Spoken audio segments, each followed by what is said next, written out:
Hello everyone, my name is Suyash and I'm from CUCM TAC team. I've been working with Cisco from last 4 years. I welcome you in this video series for IP phone hardware troubleshooting.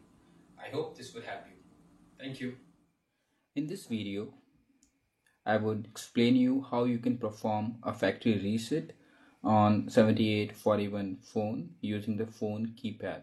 When you perform a factory reset, the configuration would be erased are the network configuration, the security configuration like ITL or CTL files, phone locale, etc. Before you perform a factory reset, ensure that the following conditions are met. Your phone should be connected to the DHCP enabled network and the TFTP server must set to option 150 or option 66 in a DHCP server. So first of all, I will talk about the procedure to do the factory reset on the phone. First of all, we have to unplug the power cable from the phone. If you're using PoE, unplug the LAN cable. If using the power cube, unplug the power cube.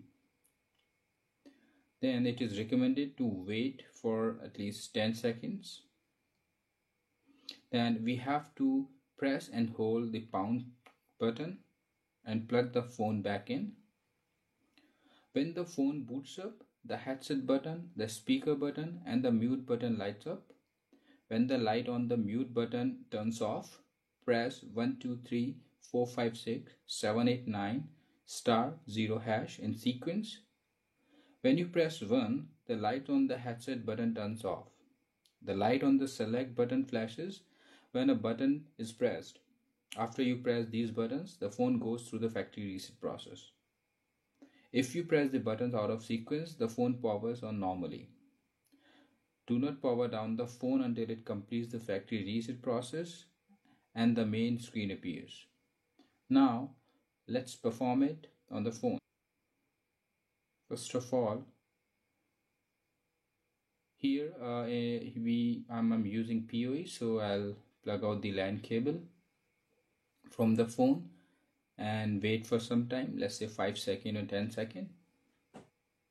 Now let's press the pound sign and hold it while you are plugging back the power cable to phone.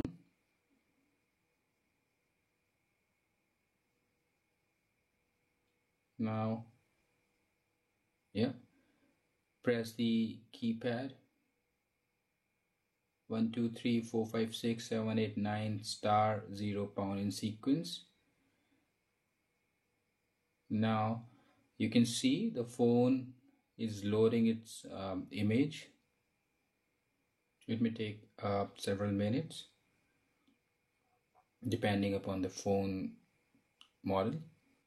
When you do the factory reset, the phone will go through the registration process from the beginning. It would get the IP address from DHCP, then it would reach out to the TFTP server for the configuration file. Once it receives the configuration file, it would send the registration request to the primary CUCM server and get registered with it. So you can see now the phone has come up. Thanks for watching.